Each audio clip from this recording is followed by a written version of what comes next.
Viewers, इसी topic को English में देखने के लिए देखिए दृष्टि आईएएस इंग्लिश यूट्यूब चैनल। दृष्टि आईएएस के 2 पॉइंट प्रोग्राम में आपका स्वागत है। आज के एपिसोड में हम बात करेंगे इंटरनेट एक्सचेंज पॉइंट्स यानी IXPs की। लेकिन सबसे पहले जान लेते हैं कि ये टॉपिक आखिर खबरों में क्यों है।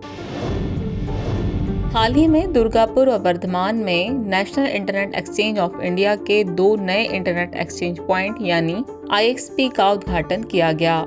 यह इलेक्ट्रॉनिक्स और सूचना प्रौद्योगिकी मंत्रालय की एक पहल है। चलिए जानते हैं इंटरनेट एक्सचेंज पॉइंट्स के बारे में।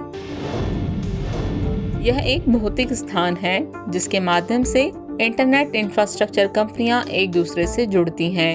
ये नेटवर्क प्रदाताओं को अपने स्वयं के नेटवर्क से बाहर पारगमन साझा करने की अनुमति देते हैं। संगठनात्मक रूप से अधिकांश IXP स्वतंत्र गैर लाभकारी संगठन हैं। IXP का प्राथमिक विकल्प निजी पेयरिंग है, जहां इंटरनेट सेवा प्रदाता यानी ISP सीधे अपने नेटवर्क को एक दूसरे से जोड़ते हैं। IXP का प्राथमिक उद्देश्य नेटवर्क को एक्सचेंज के माध्यम से सीधे इंटरकनेक्ट करने की अनुमति देना है। चलिए अब जान लेते हैं NIXI यानी निक्सी के बारे में।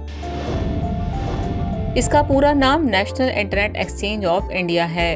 यह कंपनी अधिनियम 2013 की धारा 8 के तहत एक गैर लाभकारी संगठन है।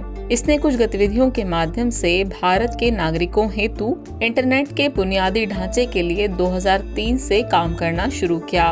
इंटरनेट एक्सचेंज के जरिए IXP डेटा सेंटर और सामग्री वितरण नेटवर्क यानी CDN के बीच इंटरनेट डेटा का आदान प्रदान किया जाता है। इंटरनेट प्रोटोकॉल का प्रबंधन और संचालन IPv4 और IPv6 करता है। इसके महत्व की बात करें, यह स्थानीय स्तर पर इंटरनेट और ब्रॉडबैंड सेवाओं की वृद्धि और सुधार में योगदान देगा।